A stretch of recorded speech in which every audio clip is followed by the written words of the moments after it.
Merci d'être avec nous, merci de nous rejoindre. Un de ces derniers rendez-vous de cette matinale, le 6-9, c'est la BD, bien sûr, la diaspora des bulles avec Didier Passamonique et Kéliane Nguyen. Bonjour. Hello Ilana. Bonjour. Merci d'être avec nous, toujours en studio, toujours en direct sur Radio J.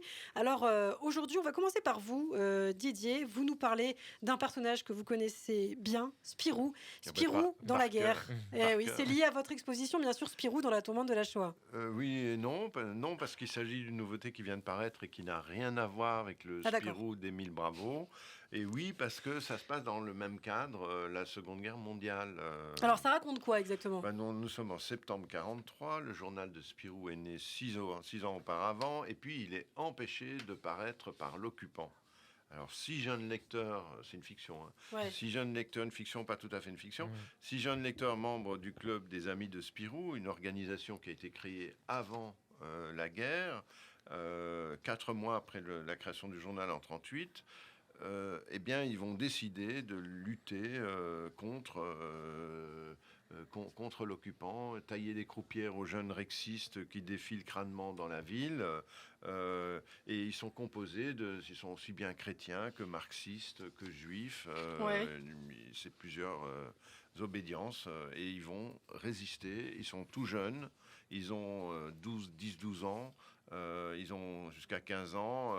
Le chef du club s'appelle Fantasio 24. Il y a Pierrot qui s'appelle Tif 38. En fait, ils prennent les noms du personnage des personnages du journal et ils vont ils vont résister. Et en fait, il y a une deuxième séquence qui intervient dans l'album. On voit un vieux monsieur avec des cheveux gris, une moustache, qui est devant la tombe de 2 jeunes gens et qui sont 2 de ces jeunes résistants. Et en fait, on s'aperçoit qu'en réalité, ils ont bien existé. Et ce vieux monsieur, c'est Jean Doisy, qui est le rédacteur en chef de Spirou pendant la guerre, et dont on parle on a déjà parlé, abondamment dans l'expo. Alors, rapidement pour conclure, donc cet ouvrage est présenté par Jean-David Morvan et David Évrard. Jean-David Morvan qui s'intéresse souvent à la guerre, faut le dire. Hein. Bah oui, il a fait Ilana, on se souvient, qui est cette dame qui Irena, a sauvé... pas Ilana. Ilena, pardon. Irena. Ouais. Non, mais je sais pas pourquoi je vous inspire. Je pensais trop à moi. Je mélange tout. Il y a également son livre sur Simone Lagrange.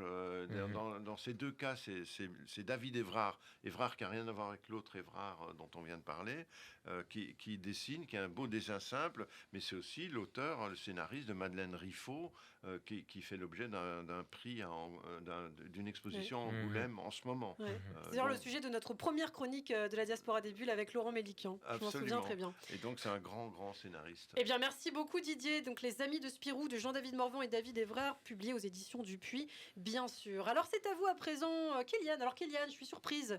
Ça ne vous arrive pas souvent, mais aujourd'hui c'est un album d'espionnage que vous nous présentez. Bah oui, après la résistance, l'espionnage, continuons. Mais là, on part à la découverte d'un espion désabusé, charmeur, fumeur, alcoolique. Je vous vois venir, mais non, on ne parle pas d'un célèbre agent du MI6 qui répond sous le nom de 007, mais de Barney Stax, un détective privé de banlieue qui est malheureusement ou heureusement pas au service secret de Sa Majesté et qui voit sa vie très peu trépidante être chamboulée avec l'arrivée d'une nouvelle mission qui est soumise par la belle Brenda sous ses airs de bimbo qui vient parce qu'elle s'inquiète. Elle s'inquiète de voir que son mari ne la trompe pas alors qu'elle le fait abondamment. Donc je vous laisse imaginer les cornes de ce jeune monsieur. Alors pas au service de Sa Majesté, mais donc de ses clients de banlieue. On est très loin du charme de James Bond. Hein. Je vous le fais pas dire. En même temps, l'album est publié chez Fluide Glacial. On s'y attendait, mais c'est vraiment...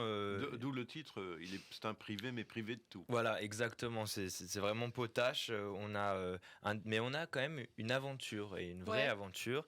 Il y a un rythme assez soutenu parce que c'est découpé, et c'est assez rare, en strip de 3 cases qui font qui enchaînent des petites scénettes. C'est un découpage donc fait par le scénariste James. Et le dessin est fait par Gers. On y retrouve tous les codes de l'espionnage, le sexe, les armes, la mafia, la CIA. Et en veux-tu, en Très voilà. bien. Eh bien, voilà, vous avez donné la recette en tout cas. Merci beaucoup, Kylian Nguyen. Si vous souhaitez vous procurer cet ouvrage, c'est Barnestax, détective privé de tout par James Eggers aux éditions Fluide Glacial. Merci beaucoup, Kylian. Merci, Didier. On se retrouve demain matin sur À Radio J. demain. À demain.